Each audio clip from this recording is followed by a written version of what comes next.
serait difficile. Non. Aujourd'hui, nous vivons des problèmes d'identité réelle. D'accord. Monsieur Tongo, permettez-moi de poursuivre, sinon on ne va pas se comprendre. Allez-y. Aujourd'hui, nous vivons des problèmes d'identité réelle. D'aucuns se réclament d'être des Camerounais francophones, d'autres des Camerounais anglophones, mais plus grave, ils vont jusqu'à dire qu'ils ont la culture francophone et la culture anglophone au point de se battre. On se bat pour un legs colonial. On se bat pour la culture ou les langues d'autrui. Mais c'est beaucoup trop grave, M. Dipita. Nous avons besoin de sortir de là.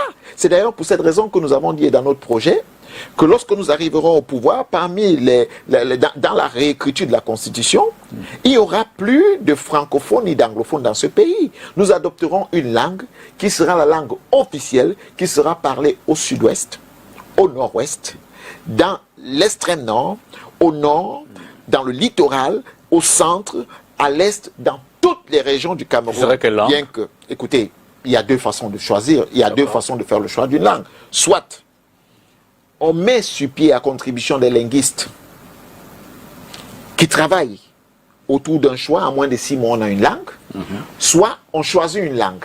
Si je vous prends l'exemple du français qui a été choisi par François Ier, en France, il a fait le choix d'une langue qui existait déjà. Donc on peut facilement faire le choix d'une langue. Et peut-être je devrais vous rappeler qu'en 1957, M. Dipita, nos dévanciers, le Podol et ses compagnons, Wandje et autres, Moumié, ils avaient fait le choix du Foufoudé. Et leader nationaliste ils avaient fait le choix du Foufoudé comme langue officielle, comme langue nationale. Sauf que le projet n'a pas abouti.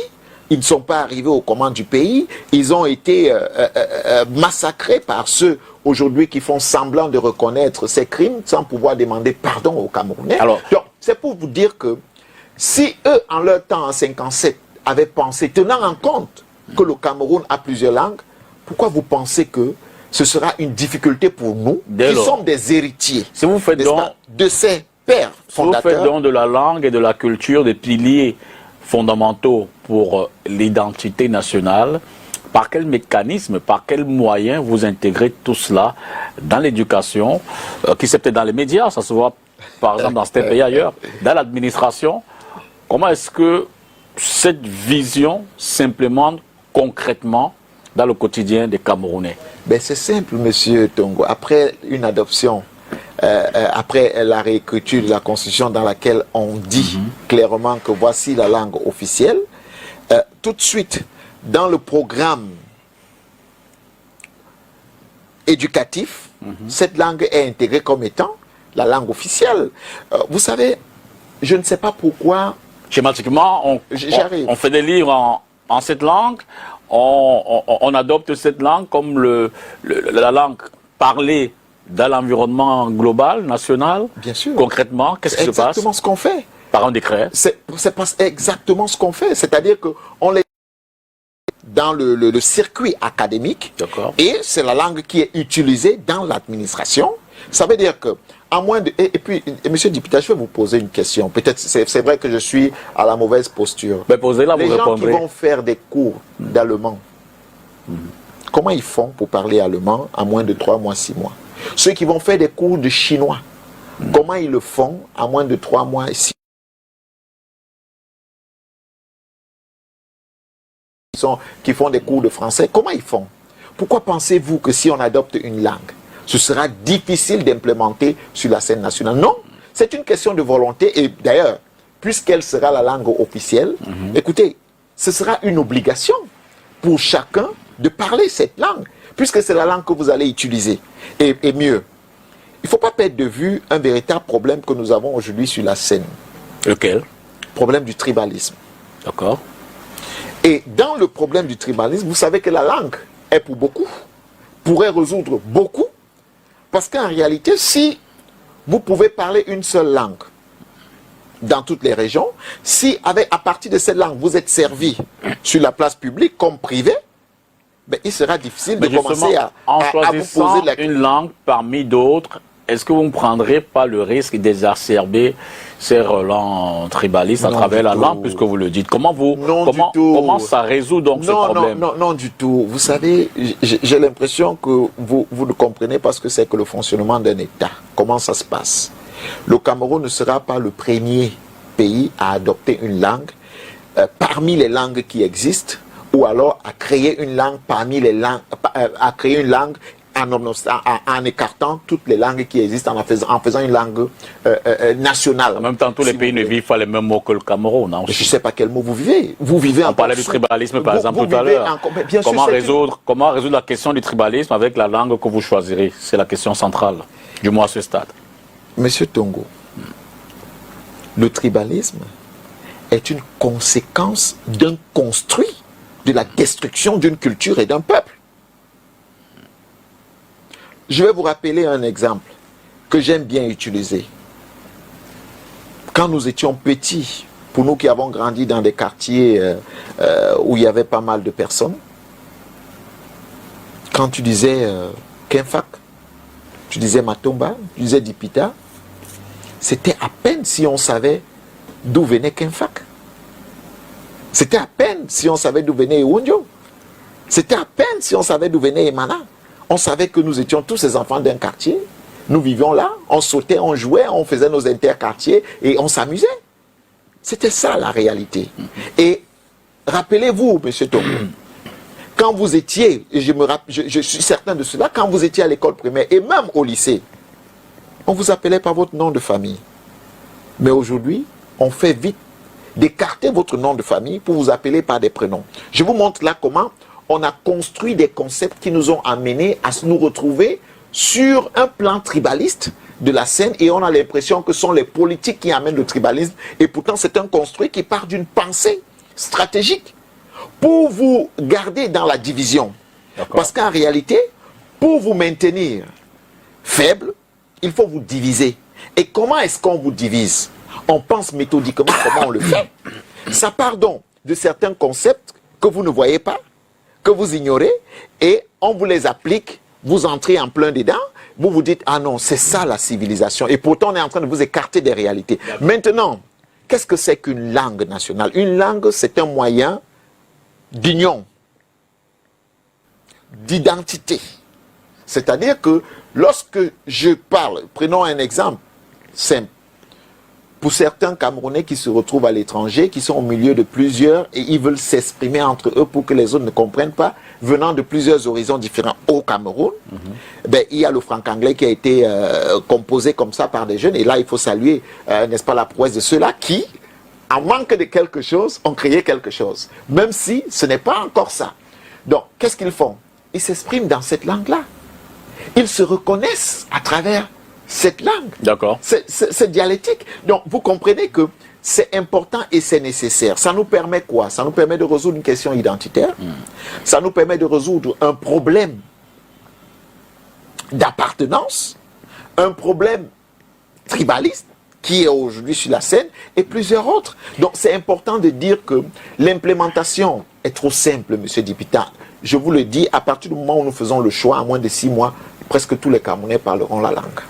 Un autre point focal de votre vision, vous envisagez créer des symboles unificateurs et une histoire commune pour notre pays. Donc vous sous-entendez que, évidemment, l'histoire actuelle n'est pas dite par nous et donc qu'elle n'est pas suffisamment valorisée. Comment choisirez-vous les héros nationaux représentatifs de toutes les régions, par exemple? Et on ne fait pas de choix. Vous faites quoi? Les héros. Ils existent, les héros. Sauf que l'histoire, vous ne la connaissez pas. C'est justement ça. C'est à partir de la réécriture de notre histoire que vous saurez que voici les héros. Voici ceux qui ont versé du sang. Voici ceux qui ont donné de leur vie.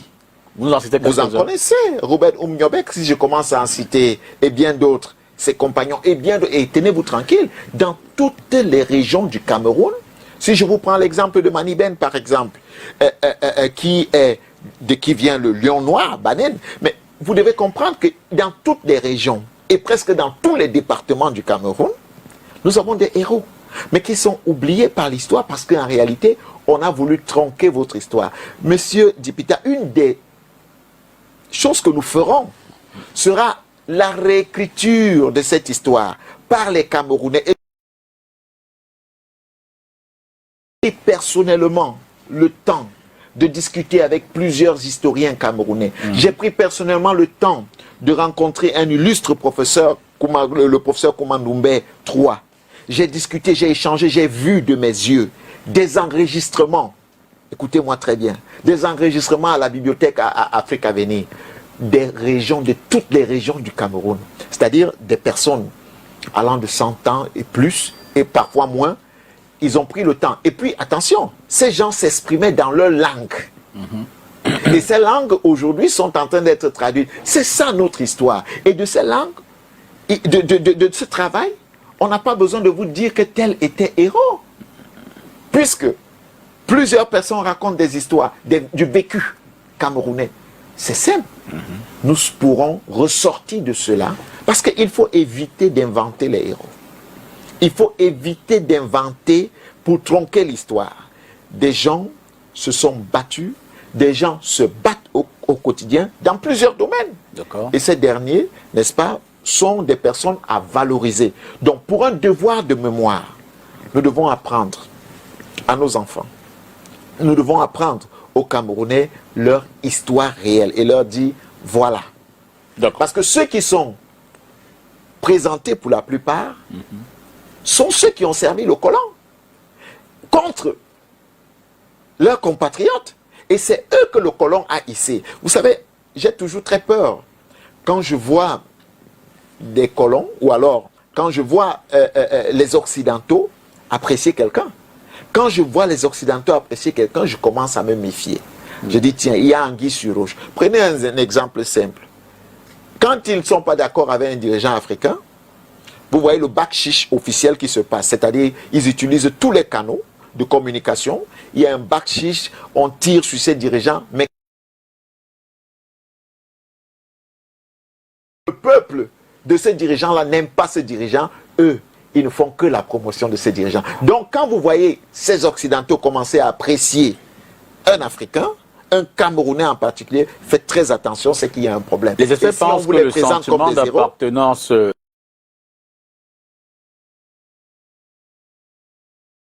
égalité régionale, ce qui interroge également la notion que les politiques d'ailleurs reprennent assez souvent, de cohésion nationale. Comment renforcer ce concept? Comment permettre aux Camerounais qui se disent qui c'est peut-être moins pris en compte par la résolution de leurs problèmes dans leur région, comment leur faire comprendre qu'ils sont dans un ensemble cohérent, dans un ensemble national où ils comptent autant que d'autres? Vous savez,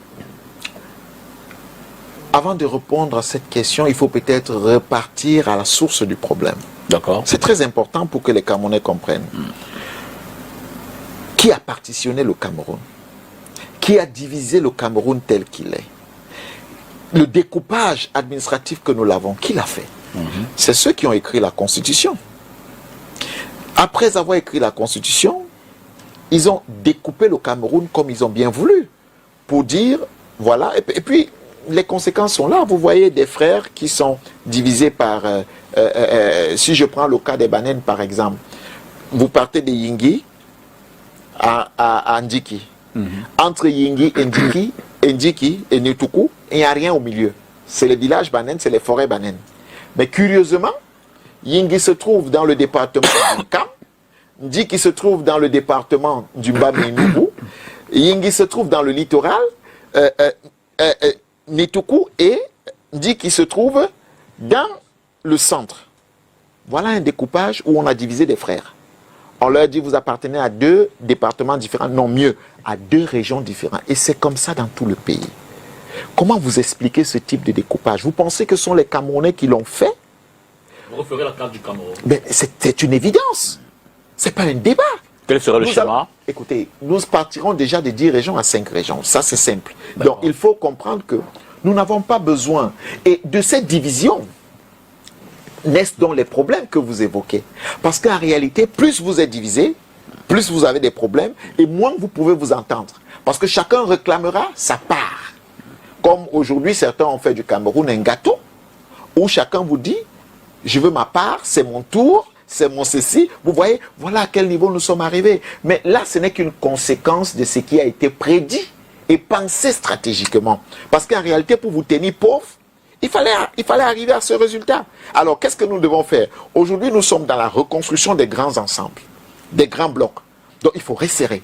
Il faut unir les Camerounais. Il faut faire en sorte que les Camerounais se regardent en tant que frères. Pas en tant que, pas en ayant des appartenances tribales, ethniques, comme vous voulez. Hein. Mais on construit les grands ensembles, on resserre. Ça nous permet même déjà, administrativement, de mieux gérer et facilement gérer, n'est-ce pas, le pays, et non amener des concepts comme équilibre régional, c'est-à-dire qu'une autre bêtise qui a été trouvée comme ça, pour dire comme quoi on va prioriser, on prend tel dans telle région, tel, non. Ça, c'est quand on fuit la réflexion. C'est quand on abandonne la compétence, et on se retrouve donc dans ce type de concept qui voudrait qu'on dise non, dans telle région, il faut qu'on prenne 10. Dans l'autre, il faut qu'on prenne 10. Dans l'autre, pour que ce soit équitable. Non, c'est pas ça la justice sociale, je suis désolé. Nous avoisinons environ 30 millions d'habitants désormais. Comment cette politique d'unité nationale, Serge Espoir, tiendra compte des diversités, d'abord démographiques, mais aussi géographiques de notre pays?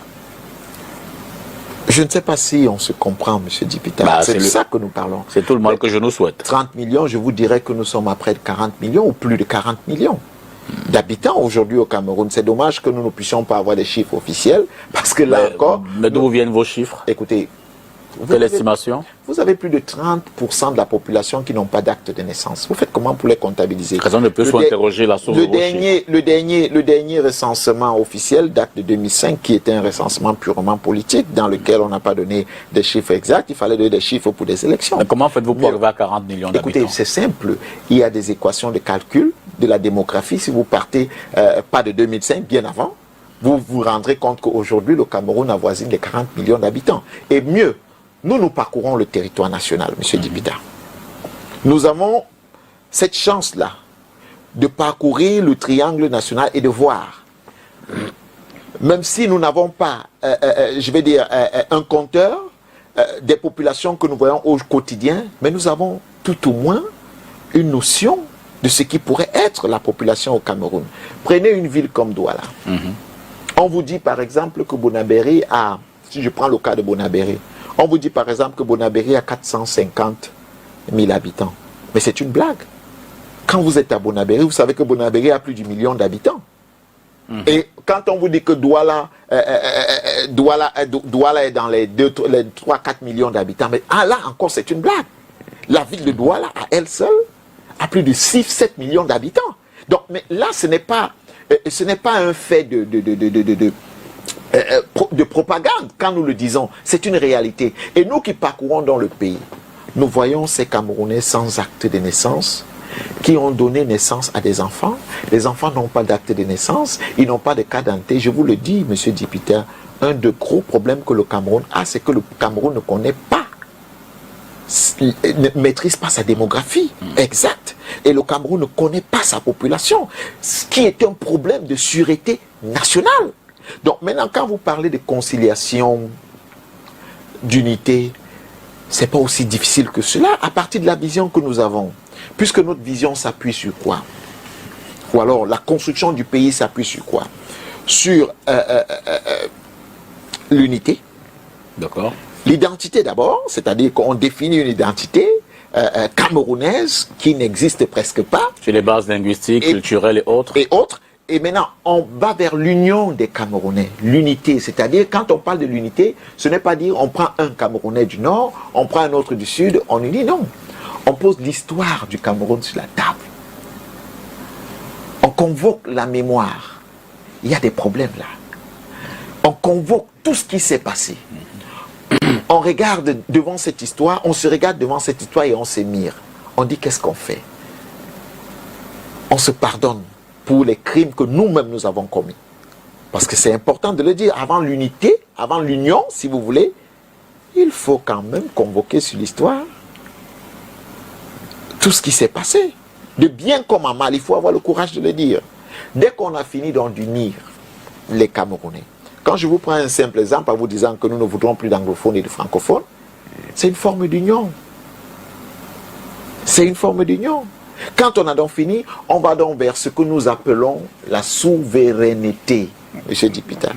Et là, dans la souveraineté, les problèmes sociaux trouvent des solutions qui vont résoudre des problèmes d'inégalité. Parce qu'en réalité, les problèmes que nous rencontrons aujourd'hui sont beaucoup plus des problèmes d'inégalité dans la société. D'aucuns se sentent lésés. Mais comment on a fait pour que certains Camerounais se sentent lésés? L'inégalité, elle se situe à quel niveau? Au niveau de la répartition des richesses ou au-delà? Au niveau de la répartition de la richesse, au niveau du traitement, n'est-ce pas, des uns et des autres. Écoutez, des gens se sentent parfois exclus. D'autres vous disent, nous sommes venus vous accompagner. D'autres vous disent encore, comme je ne suis pas un tel, ou je ne suis pas coopté par un tel, ou je ne suis pas l'enfant d'eux. Quand des gens commencent à vous dire ça, ça veut clairement dire que ils se sentent, bon, je ne dirais pas marginalisés, mais ils se sentent écartés, n'est-ce pas, de leurs droits. D'accord. Alors, vous proposez également de redéfinir la citoyenneté camerounaise au-delà de l'origine ethnique. Comment tout cela se traduit-il dans les textes légaux et la vie quotidienne des Camerounais? C'est simple. Vous savez que l'un de nos premiers chantiers, comme je l'ai dit, sera la réécriture de la Constitution. D'accord. Nous allons, n'est-ce pas, nous atteler à cela. Et dans la nouvelle Constitution, puisque nous avons une vision claire qui est définie, alors nous définirons le profil du Camerounais qu'on voudrait avoir. Okay. Quand on a fini de définir le profil du Camerounais qu'on voudrait avoir, qu'est-ce qu'on crée? Qu'est-ce qu'on fait? On met en place, on met une loi d'orientation d'éducation qui, dans cette loi, définit le type de citoyen, puisque c'est dans le profil, le type de citoyen que nous voulons avoir. Et c'est lui là qu'on construit, M. Dipita. Parce qu'en réalité, ce qu'on ne dit pas assez, vous n'êtes que le produit de ce qu'on a voulu que vous soyez. Si aujourd'hui on considère les Camerounais comme étant, entre parenthèses, des personnes qui, ma foi, sont des suiveurs, pour d'autres, des personnes qui sont faibles, ou encore des personnes qui écartent l'essentiel pour, n'est-ce pas, se contenter du divertissement. Mais si on considère les Camerounais ici, ainsi, et plusieurs autres exemples que je pourrais citer, c'est tout simplement parce qu'on a voulu que les Camerounais soient ainsi. Mais ça part de quoi? Ça part, n'est-ce pas, de la vision qu'on a eue du Cameroun. Ça part de la loi d'orientation, parce qu'à partir de la loi d'orientation, on forme le type de Camerounais qu'on voudrait. C'est comme ça qu'on construit le citoyen. Moi, j'ai eu la chance, n'est-ce pas, de parcourir certains pays et de voir comment, si je cite un exemple, un pays que j'ai beaucoup aimé, le Cap-Vert, M. Dipita. Quand je suis arrivé pour la première fois au Cap-Vert, j'étais très émerveillé. J'étais très émerveillé. Je vois un peu partout, des uns et des autres, afficher le drapeau du Cap-Vert. C'était une sortie officielle? Non, c'était en audit? Okay. Non du tout. C'est-à-dire que dans les rues, un peu partout, des gens étaient fiers d'arborer le drapeau, ils les portent en tenue, plusieurs gadgets sont autour du drapeau, et vous voyez comment ces gens, ils parlent de leur pays avec beaucoup d'amour, même quand ils sont à l'étranger, comment ils parlent avec beaucoup d'amour. Et quand on revient chez nous, parfois c'est à peine si les administrations publiques ont le drapeau du Cameroun, à plus forte raison les citoyens. À plus forte raison les citoyens. Mais comment voulez-vous construire un sentiment d'appartenance, un sentiment de citoyen, quand vous n'avez pas construit au préalable le patriotisme, l'amour? Parce que ça se construit à la base. Je suis allé dans un autre pays, dans lequel j'ai écouté des enfants, 5 ans, 6 ans, 7 ans, chanter des chansons en disant « leur pays est le pays le plus grand ». Est le pays le plus... C'est-à-dire qu'il n'existe pas un autre pays plus grand que leur pays. C'est comme ça qu'on construit un citoyen, M. Dipita. Et ça doit commencer à la base. On construit l'amour de la patrie. Et vous verrez difficilement, dans ce type de pays-là, les citoyens de ce pays se dresser contre leur pays. Quel que soit le problème qui existera, l'ennemi qui viendra de l'extérieur restera l'ennemi qui vient de l'extérieur. Mais eux, ils vont toujours dire, notre pays, nous nous battrons avec, nous le défendrons. Mais aujourd'hui, regardez le Cameroun.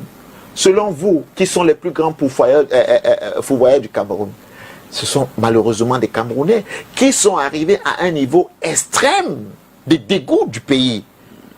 Ils n'ont pas appris, on ne leur a pas appris à aimer le pays. On leur a dit, la meilleure des choses qui existent, c'est la critique, c'est ce qui ne va pas, il faut dire ce qui ne va pas. Mais même dans ce qui ne va pas, même quand ça ne va pas, il y a un instinct d'amour qui nous dit, c'est pas à vous de détruire le pays.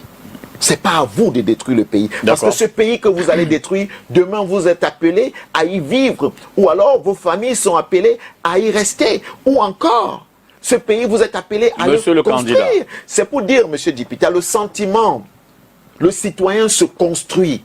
Mais il part, n'est-ce pas, de la vision que vous avez pour avoir le citoyen que vous voulez. Vous souhaitez également reformer, vous l'avez d'ailleurs dit précédemment, les programmes scolaires pour refléter l'histoire de notre pays et ses valeurs. À l'immédiat, quels sont les changements fondateurs que vous comptez apporter au manuel scolaire, académique et au contenu pédagogique pour implémenter cette nouvelle trajectoire que vous voulez impulser à l'éducation? Nous avons un environnement qui devrait répondre à la vision, ou alors nous avons une vision qui doit répondre, qui doit tenir compte de l'environnement dans lequel nous sommes. D'accord. Le manuel scolaire ne doit pas être une histoire qui est écrite par des gens et qui est juste distribuée comme ça, ou alors donnée à certains enseignants pour qu'ils puissent donner, apprendre, si vous voulez, aux élèves ce qu'ils veulent. Vous savez, j'ai discuté avec un aîné aujourd'hui. Il m'a fait tellement rire, M. Dipita, parce que vous parlez d'éducation, donc je reviens sur cette anecdote. Dans cette conversation, lui et moi ce matin, il me dit, Monsieur le Président, j'ai lu votre projet et je suis totalement d'accord avec vous sur l'éducation et sur bien d'autres choses. Il me dit, est-ce que vous savez que le plus mauvais investissement au Cameroun, c'est l'éducation? Je lui dis, comment ça? Il dit, oui, l'éducation au Cameroun, l'investissement dans l'éducation, c'est une bêtise. Je lui dis, ah bon? Il me dit, écoute, Monsieur le Président, dans notre système éducatif, qui n'est d'ailleurs pas adapté à notre environnement, quand on parle d'investissement, un investissement doit pouvoir produire. On est d'accord? Mais comment on investit dans un système qui ne produit pas? Il prend un exemple, il dit, chaque parent, partons du principe que chaque parent investit 5 000 francs par mois pour l'éducation de l'enfant. Pour un enfant. Au bout de 20 ans, le parent aura investi pratiquement 20 millions. Après, cet enfant sort de l'école, il se met à chercher du travail. Il n'a pas encore de travail. Le parent doit encore lui donner les frais de taxi. Pourtant, l'investissement du parent devait déjà être en train de rapporter de l'argent, puisque c'était un investissement. Il se met à chercher du travail, et quand il trouve le travail, il a une nouvelle famille. Il commence à investir pour ses enfants, pour sa femme, et comme vous voulez. Et l'investissement se poursuit, sauf que celui qui a investi pour qu'il devienne ce qu'il est devenu, n'a pas un retour sur investissement, puisqu'il n'aura pas l'investissement il n'aura pas de l'argent entre-temps pour lui donner, puisque la formation n'est pas adaptée. Monsieur Tongo, c'est pour vous dire que quand je reviens au manuel, dans votre question, nos manuels sont encore approuvés par l'UNESCO, ça au moins vous le savez. Qu'est-ce que l'UNESCO sait de notre environnement? L'UNESCO approuve des manuels depuis qu'ils devraient former des Camerounais. Mais l'UNESCO ne sait pas que. Et la loi autour d'orientation du Cameroun ne sait pas que les Camerounais ont besoin de routes, qu'on a besoin des Camerounais pour construire les routes. On est quand même, soit dit, indépendant depuis les années 60. Comment faisons-nous que jusqu'à ce jour, qu'on n'ait pas des Camerounais formés pour construire leur pays? D'accord. Permettez-moi. Oui, mais je reviens sur la question, il faut qu'on avance. Permettez-moi, on est en train d'avancer, je crois. Comment faisons-nous pour ne pas avoir des Camerounais qui peuvent construire des machines après 60 ans? Ou alors mieux, bien avant. Comment faisons-nous pour ne pas avoir, pour n'avoir pas pu former ces Camerounais? Pourtant, dans d'autres systèmes éducatifs, ils le font aisément. Ils le font aisément, ils construisent des machines, ils vont même jusqu'à construire, si vous voulez, des bombes et tout ce que vous voulez, c'est dans leur système éducatif. Mais pourquoi nous ne faisons pas cela? Donc, il faudrait que nous arrivions à une indépendance de notre système éducatif, M. Tongo. Donc, quel changement immédiat vous ferez? Nous arrêterons tout. Okay. Quand vous parlez de changements immédiats, nous allons refonder notre système éducatif. Ça consiste en quoi? Et il sera adapté, n'est-ce pas, au pays, au type de pays que nous voulons. Ça ne consiste à rien, à résoudre, à amener dans le plan de l'éducation nos besoins, les besoins du pays. C'est-à-dire que nous voulons faire ceci. Alors il faut que les Camerounais soient éduqués dans ceci. Nous voulons faire cela, il faut que les Camerounais soient... Monsieur Dipita, nous voulons transformer tout ce que le Cameroun produit. Donc nous devons former des Camerounais là-dedans. C'est pas compliqué. Nous voulons atteindre, je ne dirais pas, tel niveau. C'est vers là que nous devons former les Camerounais. C'est simple. Il ne faut pas chercher très loin. C'est-à-dire que nous devons être pratiques. Vous proposez également de non seulement les restaurer, mais davantage mieux les fournir. Les bourses d'éducation, par quel mécanisme? C'est simple. Les meilleurs... vous savez, nous pensons déjà que l'éducation doit être gratuite. Ah, d'accord. Gratuite à un certain niveau. Mais jusqu'à quel niveau? Écoutez, jusqu'au... le primaire doit être totalement gratuit. Okay. Le secondaire, jusqu'à un certain niveau, parce que quand vous allez donc dans les études supérieures, c'est autre chose. Et nous estimons donc là, à ce niveau, d'ailleurs, nous avons développé des plans pour financer l'éducation, pour que l'éducation soit complètement gratuite. Mieux, nous pensons que... Alors, je vous parle, vous les financez comment? C'est important de savoir. Simplement, nous avons deux mécanismes. Vous savez que nous allons passer à une phase de grande industrialisation du pays. Donc, la plupart des produits manufacturés on prélèvera une taxe d'1 franc qui sera destinée tout simplement à l'éducation. D'accord. Donc, c'est pas aussi pour revenir sur compliqué les que ça. bourses. Mieux, nous avons tous nos produits miniers que nous avons au Cameroun. Nous prélèverons une taxe là-dessus pour dédier uniquement à l'éducation. Parce que vous savez, c'est ce secteur-là qui doit consommer le gros de notre budget. Parce qu'on veut des Camerounais prêts, et ceci dans tous les domaines. Pour vous, quel est le secteur de l'éducation qui est prioritaire pour accélérer notre développement et moderniser notre pays? La technique. L'éducation technique dans tout son plan, dans tous ses plans. L'éducation technique, bien que je ne dis pas que les sciences littéraires n'ont pas leur place, les sciences littéraires ont bien évidemment leur place, mais les sciences techniques, beaucoup plus. Parce que quand vous regardez notre pays, j'ai l'habitude de dire on a un pays vierge. On doit le construire. Qui doit le construire selon vous? Ce sont des Camerounais, mais des Camerounais formés, des Camerounais prêts, des Camerounais qui savent où on va avec le Cameroun. C'est avec eux qu'on doit travailler. Donc voilà, si je réponds à votre question directement. Selon l'INS, la source des statistiques de 2023, en ce moment, du moins ce moment-là, on avait un taux d'analphabétisation, j'y suis parvenu, à 22%. Votre réforme éducative, comment impacte-t-elle ce niveau? Comment faites-vous pour réduire ce taux? Et à travers quelles réformes précises cela se construit-il? Monsieur Dipita, vous me posez la question, vous voulez que je vous donne une réponse dans un système qui ne va plus exister avec nous? C'est une question ouverte. Oui, c'est pour dire que vous me posez une question dans un système qui ne va plus exister dans avec votre nous. système, comment on réduit le taux d'analphabétisation? Écoutez, c'est pas aussi compliqué que ça. Qui vous dit qu'on a 22% d'analphabètes? Les statistiques 2023 de l'INS, Institut national des statistiques. Oui, parce que celui qui parle foufoudet, qui ne parle pas français est analphabète, c'est ça?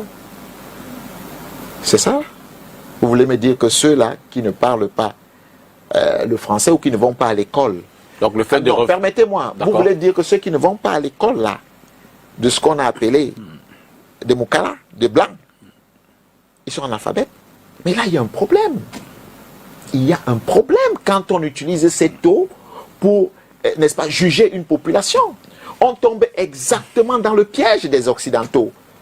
qui savent nous dire à quel moment on a faim, à quel moment on mange ou à quel moment on ne mange pas, qui nous disent à quel moment on est pauvre ou on n'est pas pauvre. Voilà. Vous m'apportez des données qui n'ont rien à voir avec nos réalités. Donc pour vous, le seul fait de trouver une langue nationale, de repartir sur nos cultures, résoudra le problème. Monsieur, on fera 100% d'alphabétisation. Monsieur Dipita. Oui, monsieur le candidat. Monsieur Dipita. Vous avez des personnes considérées comme des analphabètes aujourd'hui qui emploient des milliers de Camerounais. Comment vous expliquez ça? Ce sont des analphabètes parce qu'ils sont pas allés à l'école du blanc. C'est ça, n'est-ce pas? Donc, déjà, vos données sont faussées parce que non, c'est. Les données ne sont pas fausses. Si, les données, elles ont peut-être des références, mais elles ne sont pas fausses. Vos données sont faussées. Je ne parle pas de vous. Non, non, je dis. Les données de l'INS sont faussées parce qu'elles s'appuient. En fait, vous dites que la base des études